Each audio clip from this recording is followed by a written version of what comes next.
The news at 5:30 starts right now. Well, as the holiday weekend wraps up, TxDOT warns traffic is still expected through the evening. But if you are driving down Hebner Road on the northwest side, you might see one mom calling for justice for the murder of her son. Yeah, Avery Everett was there today as they held a tribute this afternoon, 7 years after he was shot in what San Antonio police call a road rage incident. Well, on one of the busiest travel days of the year, it's not just TxDOT calling for patience and safe driving. One family here on the northwest side is looking to deter road rage using their own devastating story as an example. Aaron Rocha was 25 years old when he was shot and killed 7 years ago in what SAPD calls a road rage incident. It happened at 2:30 in the morning on November 26th of 2016 along Hebner Road near Northwest Military Drive. His mother says the shooter still hasn't been caught and that every year on this day, she holds a call to action to the community asking for information on what happened. 7 years later, she says she isn't going to stop showing up for Aaron. I'm going to keep exposing what the shooter did, and to those that know, I don't know why you're withholding the information that you know, so we could solve this and get this killer off the street, but I'm going to keep telling it, and my prayer is that you will come forward. Rocha is praying for answers in her son's murder, but also for the prevention of other similar shootings. Tonight at 10, we'll talk to other safety advocates heading into the holiday season when it comes to busy roads and traveling. Avery Everett, KSAT 12 News. And other news we're following, it may have been an unpaid debt that led to an argument ending in gunfire this afternoon. It happened on El Paso Street in South San Marcos. Police tell us two men were fighting about money when one of them shot the other and took off. Investigators say he might have been riding a bike at the time, and police are still looking for him. The victim's injuries were not severe. A 44-year-old man is in the hospital tonight after being stabbed in the chest, while a man who stepped in to stop the fight was also injured. It all happened last night around 7 on West Harding Boulevard near Carroll Bell Elementary. Police say two men were arguing in a driveway when the suspect stabbed the victim in the chest. A third person showed up to try to stop that fight, but then they were cut on the arm. Police unable to find the suspect so far. Abigail Idan, a 4-year-old American-Israeli citizen abducted by Hamas on October 7th, is in the hands of Red Cross officials after being released by Hamas today. This marks the first successful release of an American hostage since the start of the truce between Israel and Hamas began. Rick Damagella has the latest on how officials are indicating the truce could stretch longer to have more hostages released. 17 hostages were released by Hamas on Sunday, including a 4-year-old American girl. 2 days ago, one of our fellow Americans, a little girl named Abigail, who turned 4 years old, she spent her birthday, and at least 50 days before that, held hostage by Hamas. Today, she's free. Some Americans still remain held captive by Hamas, and President Biden says his administration continues to press for their release. We will not stop working until every hostage is returned to their loved ones. Hamas has released dozens of the more than 200 hostages being held as part of a 4-day truce with the Israeli military. Sunday marks the first time an American citizen is among those that have been freed, and there is growing optimism that the truce could be extended. The ball is really in Hamas's court. If Hamas wants to see an extension of the pause in fighting, it can continue to release hostages. On Saturday, there was a lengthy delay in the expected release of hostages by Hamas in a dispute over aid to Gaza. At least 120 aid trucks entered Gaza on Sunday, and officials say it is just a drop in the ocean of what is needed. We need 200 aid trucks a day, continuously, for 2 months at least, to meet the needs. For the first time in several weeks, residents in Gaza entered the market to buy essentials. This was the first time we went out. We were afraid to go out because of the missiles and the airstrikes. I'm Rick Damagella reporting. Tonight at 10, a local group bringing attention to the fact that innocent people are finally being prioritized. Their reaction about the hostage releases and the aid now heading into Gaza. Meanwhile, millions of Americans are trying to head home after Thanksgiving, but a massive snowstorm of rain and snow is creeping across America tonight. Travelers are dealing with headaches both on the ground and in the air as they try to make their way back home. Airlines for America, a trade association and lobbying group representing major U.S. airlines, says they expect over 30 million travelers this holiday season. But the TSA is helping alleviate some of the stress by adding new high-tech X-ray equipment at some airports that could make the screening process go a little smoother despite the large crowds. Electronics and 311 liquids, gels, and aerosols are not required to be removed from your bag. So it really makes it convenient for when you're going through the actual screening process. As for the ground, AAA projects more than 55 million people will have traveled more than 50 miles for Thanksgiving, but the weather is complicating travel. 11 states from Texas to New York are seeing weather alerts as a cross-country storm brings snow and rain. I'm sure Mia will tell us all about that. Doesn't look fun to be driving in that. All right, coming up, our San Antonio Zoo just got nominated for the first time by USA Today. How you can vote for them to win in their category when we return. And the San Antonio Food Bank needs help to assist families this holiday season. We'll talk about some of the factors why more and more people are visiting and how you can do your part to help.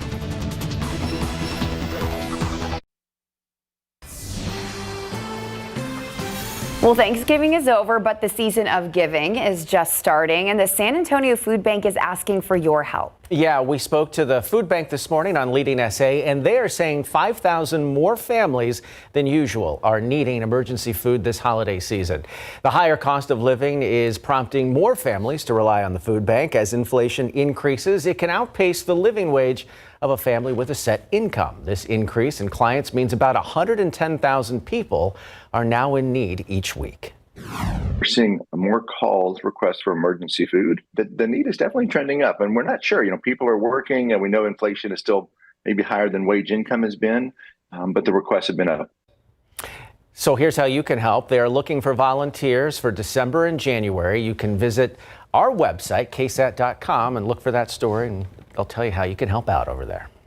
Very exciting news for our community. The San Antonio Zoo's holiday experience has been nominated for a USA Today Reader's Choice Award. San Antonio Zoo Lights nominated in the Travel Award category for Best Zoo Lights. It's the first nomination for our zoo in that category. The last day of voting is this Wednesday, so if you want to cast a vote to help out, that link is embedded in this article on KSAT.com. Zoo Lights is open now through New Year's Eve. I think we need to use that trippy background for more things. That's cool. Very cool. You are getting very Exactly. Enticing me there with Christmas lights. Exactly. Well, well-deserved nomination. Look outside here with live cam. We've got still some mid and high level clouds in place. It's been a cool day and of course windy. We had a cold front move through earlier this morning. We've seen wind gusts upwards of 30 to even 35 miles per hour at times. That wind is going to subside this evening, and then we've got a few cold mornings in store, 30s and 40s, so you will want to bundle up tomorrow morning. That follows by cool afternoons, 50s, then some 60s, and we're also monitoring our next chance of rain that moves in on Thursday. We'll talk all about it and get you the details after the break. A cool, crisp Sunday out there. Absolutely perfect in my book. Yeah, I thought so too. Just get out there with a little bit of jacket and bundle up. Exactly. It has been a little windy. That's been the main story, along with, yes, the cooler air that's funneling into the region. We had a cold front move through earlier this morning, and you knew that that front passed you by after those gusty north winds kicked up. Take a look at peak wind gusts across south central Texas. We were talking yesterday. If you're an overachiever and already put up all of your outdoor holiday decorations, definitely needed to make sure that those were secure. 32 miles per hour. That was our peak wind gusts here in San Antonio. 30 miles per hour over in Hondo. 33 up in Kerrville. Now we are already seeing those wind gusts subside, and that will be the theme through the overnight hours. But of course, with those calming winds in place, that also means that temperatures are going to be able to drop pretty efficiently. So it's going to be a cold start to our Monday, which we'll talk about in just a second. Here's where that cold front is right now. That storm that Tim was talking about a little bit earlier in the newscast. Some snow across the Great Lakes region, plenty of widespread rain approaching the eastern seaboard. We're dry here in south central Texas right now and across the vast majority of the Lone Star State. Just still seeing that cooler and drier air funnel into the area as well. 53 in Austin, 42 right now up in the Panhandle for our friends over in Amarillo.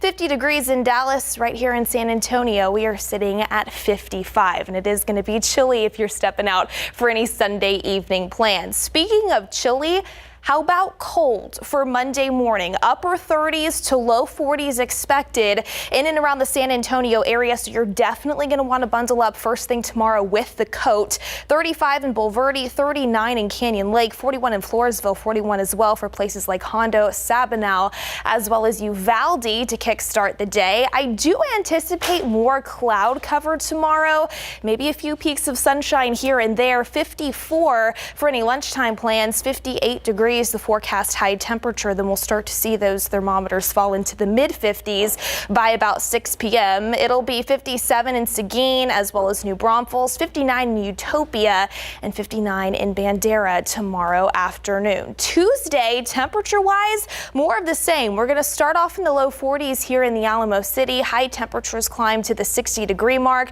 maybe a little bit more sunshine compared to what we're expected to find out there tomorrow.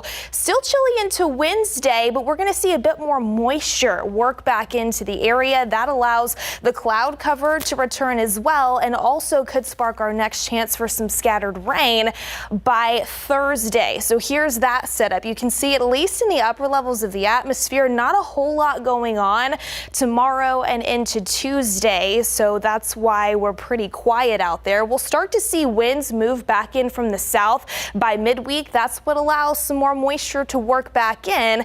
At the same time, we're then monitoring an area of low pressure that's moving across the desert southwest. The upper level support and energy moving in with that system does look to spark our next scattered chance for rain. I think a few isolated showers could be possible overnight Wednesday, then a slightly better chance Thursday and into Thursday night. We'll start to see all of that activity work farther off to the east, though, as we get ready to wrap up the work week on Friday. So right now we're going to call it about a 40% potential on Thursday, and of course we'll continue to keep you posted. Just isolated chances take us into next weekend, but until then, 55 degrees right now here in San Antonio, a dew point of 31, so we've got that drier air in place as well. It'll be cold tomorrow and into Tuesday. High temperatures topping off near 60, which is cooler than average. We'll finally start to see slightly warmer temperatures work back in later this week and into next weekend. It's the most wonderful time of the year. It is, when it's actually cold. When we don't cook when we go outside. All right, the Houston Texans, Mary, were about this close to forcing overtime today. Exactly a field goal away, and the Texans and Jaguars exchanged punches. It was a great game, but it was this missed field goal that secured the win for Jacksonville. And Texas A&M brings back Mike Elko, a familiar face, to succeed Jimbo Fisher as the program's next head coach. Football coverage brought to you by Davis Law Firm. For the first time in the history of the AFC South, the Houston Texans and Jacksonville Jaguars are in a fight for the top spot in the division. The rookie tandem of C.J. Stroud and Tank Dell were firing early in the Week 12 matchup. Stroud avoids the rush and finds Dell for the 7-yard touchdown. Texans trailing Jacksonville before the intermission. The Jaguars won't settle for a field goal. They'll go for 6 on the final play of the half, but Houston's defense comes up with a massive stop, and the Texans are energized going into the locker room. Third quarter, Trevor Lawrence links up with Calvin Ridley, the other dynamic duo on the field, for the score, and the 2-point conversion is good, so the Jags lead 21-14. In the fourth quarter, Stroud, playing from behind, locates Nico Collins for the touchdown. The Texans needed a 58-yard field goal to have a chance at overtime, but Matt Amendola's attempt doinks off the crossbar and out. It was a game of inches, but Houston falls 24-14. Jaguars hang on to maintain their spot atop the division. Texans fall to third place. Of course, yeah, divisional, you want to win the game, and it hurts us pretty significant, man. It's about a mindset, though. Like, what we gonna do? Not play no more? Like, we gonna just tuck our tail and not play hard? Like, nah, I don't really believe in that type of mindset. I'm going out there every play, every game, trying to win. This game is the reason the Texans fall all the way to third in the division. Tampa Bay at Indianapolis. There's vintage Jonathan Taylor coming out. Taylor squeezes in for the touchdown. Colts up by 14. Baker Mayfield buying time. He finds Payne Durham, and Durham snatches the ball out of the hands of Jillian Blackmon. That drive ended in a Tampa TD. The Bucs kept the game close, but Indianapolis never let up the lead. Colts win 27-20. The injured Saints visit the Falcons for a battle with NFC South implications. First quarter, Atlanta QB Desmond Ridder is picked off by Jesse Bates. Bates did a nice job of anticipating the throw and then took it 92 yards for the touchdown. Ridder would throw 2 interceptions in the ballgame, but rookie out of UT Bijan Robinson helps the Falcons overcome the mistakes, rushing for the touchdown, then catching a TD pass in the fourth quarter as Atlanta wins 24-15, moving into a first-place tie with New Orleans in the division. All right, other scores around the NFL. The Broncos lead the Browns 24-12 in the fourth quarter. Chiefs ahead on the Raiders 28-17 also in the fourth quarter. And in action, the Bills with a slight edge over the Eagles in the third quarter. Wins have been hard to come by for the San Antonio Spurs, and tonight the Silver and Black bring their 11-game losing streak to the home of the defending NBA champion Denver Nuggets, who are 10-6 with recent losses to the Magic and Rockets. This morning, point guard Trey Jones, who is coming off of the bench this season, talked about Jeremy Sohan and his progress a little over a month into the season, transitioning to playing the point for the first time in his career. He's getting a lot more comfortable at the point guard position. It's definitely, a little bit of a learning curve for him. He has never played that position, so it's not going to be an easy adjustment or transition. But he's doing a great job, and when he needs help, he comes and asks, and everyone's all ears and trying to help and everything. And he's going to continue to develop and improve every single day, and we've seen that so far. The Spurs and Nuggets tip off at 7 tonight. We'll recap the action on instant replay after the night beat. Area high school football teams were battling to stay alive in the regional rounds of the playoffs this holiday weekend. In 6A D2, the Steel Knights put up 48 points to beat Harlan. The Blanco Panthers advanced to the next round by shutting out Goliad. And the Pirates of Poth took one step closer to getting back to AT&T Stadium by defeating Lexington. John Jay's historic season came to an end against Dripping Springs, and a wild shootout last night saw Piper take down undefeated Alamo Heights. So here are the fourth round matchups for our area teams. College Station A&M Consolidated face at Smithson Valley Friday at Cedar Park. Port Lavaca, Calhoun, and Davenport also square off Friday at the Alamo Dome. Both are 7 o'clock kickoffs. Blanco takes on Edna at Bastrop. Poth and Tidehaven in Victoria, both 7 kickoffs on Friday. Chilton against Falls City at Buda. Liberty Hill squares off against Piper in San Marcos, 7 o'clock. As well on Friday, and on Saturday, Dallas Christian and Holy Cross match up in Waco at noon, and at the Dome, Dripping Springs faces Steele at 7. College football news out of Aggieland. Texas A&M plans to hire Mike Elko as the program's next head football coach. Elko has spent the last 2 seasons as the head coach at Duke, where he had a 16-9 record and won the AAC Coach of the Year in 2022. Elko was the defensive coordinator for the Aggies from 2018 to 2021 before taking the Duke job, so it appears that that conversation has been settled. All right, we'll see if he can do better than Jimbo. Yeah, we'll be right back. All right, it'll be chilly over the next several hours. If you're stepping out for any evening plans, 52 at 7 p.m. Temperatures falling into the 40s later tonight. Upper 30s and low 40s first thing tomorrow morning. Definitely going to want the coat. After that, cooler than average day. More of the same through about Wednesday. Then we'll start to warm things up, monitoring for that rain chance by Thursday, with just those isolated chances lingering into next weekend. 39 tomorrow morning, Tim. Yeah, I might have to turn the heat on tonight. Just see what it's like, Put some socks on. Extra blankets. We'll see you back here for the night beat.